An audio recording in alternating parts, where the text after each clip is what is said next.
Welcome to episode number 21. I'm CJ Werleman. Thank you for joining us. This week I reveal how the United Arab Emirates operates essentially as a global terrorist organization in a way it advances its strategic interests by sowing violence and chaos across the world.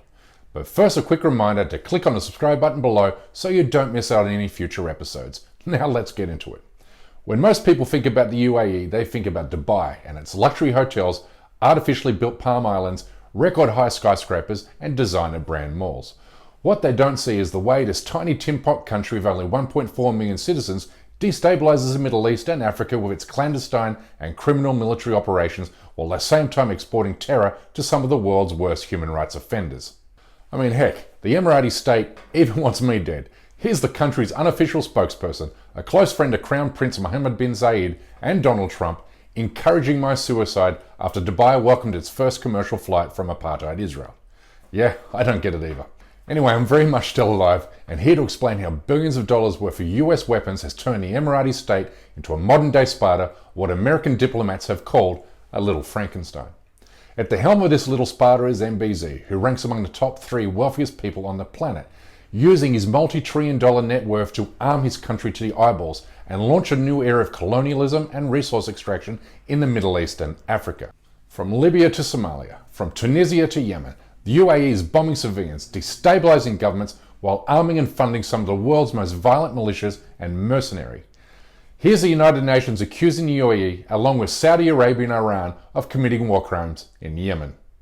Individuals in the government of Yemen and the coalition, including Saudi Arabia and the United Arab Emirates, may have conducted attacks in violation of the principles of distinction, proportionality, and/or precautions, which may amount to war crimes.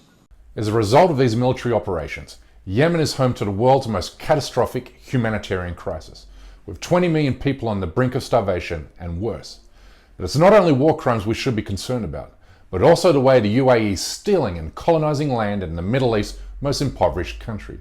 Recently, a Yemeni journalist told me, and I quote, "The UAE is no friend of Yemen. It's interested only in colonization, it controls all the seaports and oil wells, and is stealing from the people of Yemen." End quote. Last year, UAE forces seized the UNESCO-listed island of Socotra, which is not only rich in natural minerals and precious stones, but also regarded as the jewel of the Aden because of the way it connects the Red Sea to both the Gulf of Aden and the Arabian Sea. Play the clip. Now the UAE is on the island of Socotra. Yemen's Prime Minister says the Emirati deployment there is an assault on Yemen's sovereignty. These protesters agree. They're also worried that what makes the island unique will be destroyed too. Emirati military presence in Socotra, along with the other 78 operational marine and island terminals it now controls in 40 countries across 6 continents, could make the UAE one of the most powerful nations on the planet, according to a US defense analyst. Worse, the UAE has partners with its newest and bestest buddy Israel to build a new spy base on the island. Watch this. Resting after the battle has been won, and few knew then back in June, a faraway battle in Yemen that could matter greatly for Israel.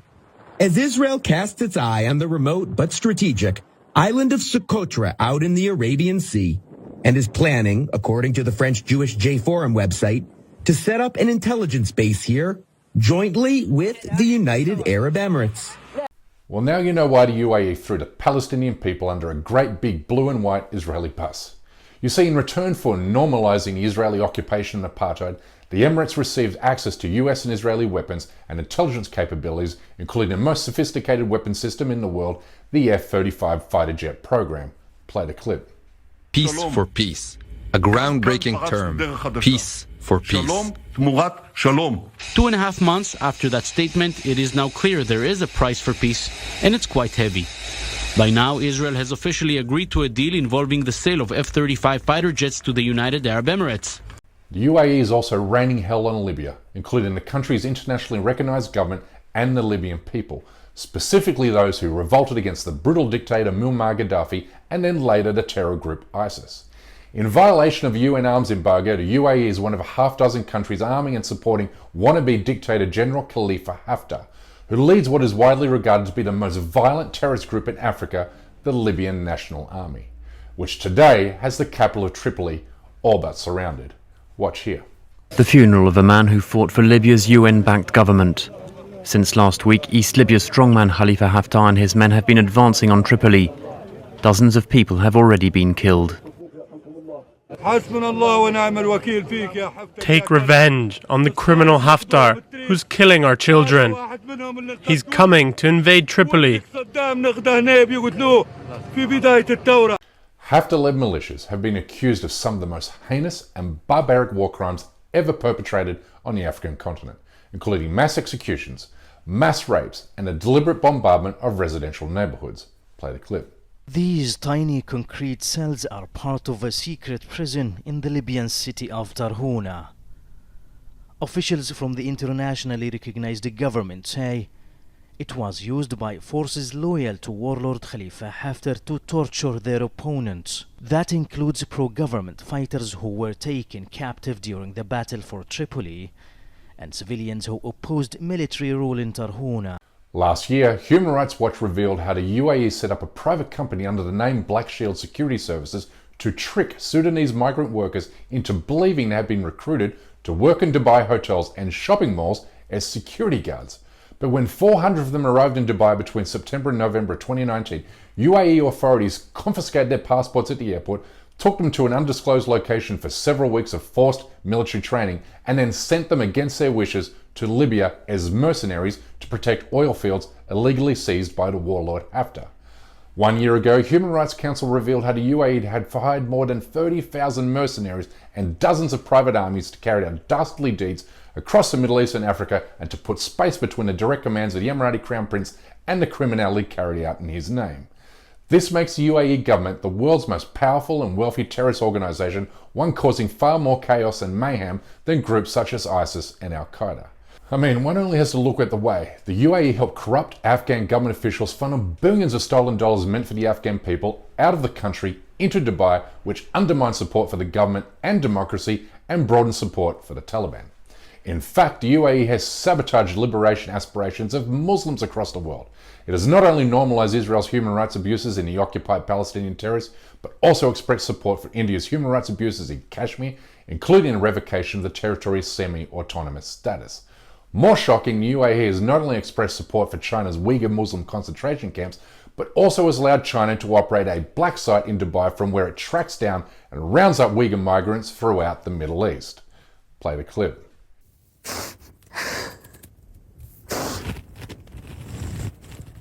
Her husband Ahmed Talib lived and worked in the UAE for 10 years.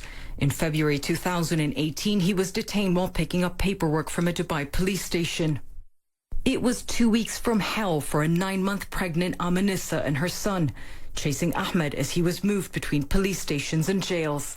I have fear if I don't be hurry up, my husband will be deported. I'm really worried about him at that time. I felt extremely helpless and there is no one can help me at that time. So this is the document you got from court? Yes. She says no one would even tell her what Ahmed was accused of, only that he was wanted by China. This document Amanissa obtained from Dubai's public prosecution confirms a Chinese extradition request. It also states the prosecution decided to close the case because Chinese authorities failed to provide the required documents. But Ahmed was transferred to Abu Dhabi, and a few days later, Amanissa was told he was sent back to China. If my husband have any crime, he committed any crime. How is there anything more evil than helping a perpetrator of genocide hunt its victims? There just isn't. And at the same time, the United States regards the UAE as a staunch ally.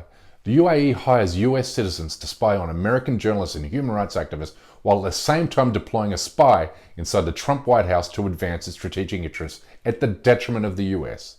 I mean, with friends like Abu Dhabi, who needs enemies? And while the UAE is aiding human rights abuses, corruption and the undermining of democracy abroad, including Tunisia, where it backed a coup against the country's democratically elected government in July, it's responsible for committing egregious human rights violations against its Emirati citizens at home. From jailing and torturing journalists and human rights activists, to profiting from the practice of human slavery, to illegally spying, to criminalizing free speech, the UAE has become one of the world's most vicious authoritarian regimes. Even internationally recognized poets have been imprisoned and tortured for posting tweets critical of the country's human rights record. The UAE has also become the global epicenter for human trafficking.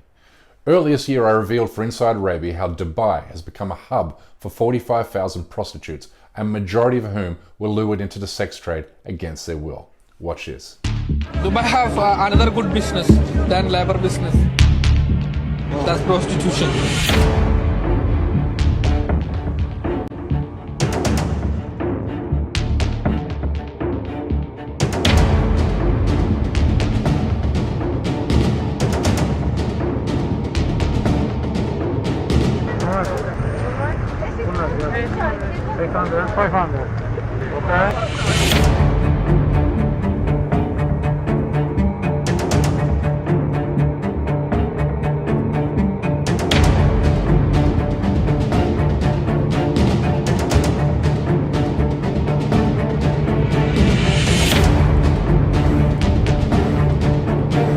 Ինչպես կապեցին, աշխատանք առաջարկեցին։ Հունաստան, քեզ դուր առաջարկեցին։ Ասին Բոլգարիա էս